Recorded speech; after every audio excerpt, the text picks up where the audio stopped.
Hello and welcome to Washington Talk. I'm Eunjung Cho. Hello and welcome to Washington Talk. I'm Eunjung Cho. President Donald Trump and Japanese Prime Minister Shigeru Ishiba met at the White House and reaffirmed a strong bilateral alliance. Today we discuss the takeaways from the U.S.-Japan summit for South Korea as President Trump pursues an America First foreign policy. Hello and welcome to Washington Talk. I'm Eunjung Cho. In a series of nomination hearings, senior Trump administration nominees emphasized the growing threat posed by China. Today, we examine how the U.S.-ROC alliance can best address the evolving threat environment in the region. 24 hours well, since the President inauguration. Trump now, he did. And if President Trump pulls out, then what should South Korea do? Should South Korea still consider sending lethal weapons to Ukraine when U.S. is trying to pull out? I don't think the U.S. is necessarily going to pull out. It's going to end the war in 24 hours. Well, President Trump said so. And Vice President-elect Van...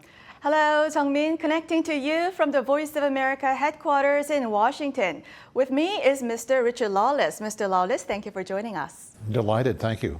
The U.S., South Korea, and Japan's main discussion with NATO members will likely be curbing North Korea, Russia's cooperation, and also joint response to China's coercive actions. Now, some say that there are room for cooperation with China when it comes to North Korea-Russia cooperation.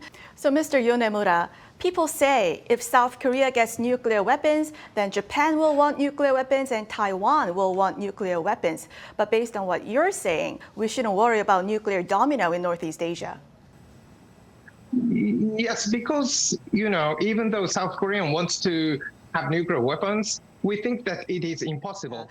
South Korea wants to boost a trade with African nations, especially in terms of critical minerals. And when it comes to commodities from Africa, what is really in high demand? It is very important to boost critical mineral cooperation with Africa, which accounts for 30% of the global critical mineral resources, especially including chrome, cobalt, and manganese. Now, South Korea imported last year about 95% of industrial minerals from overseas and heavily reliant on China.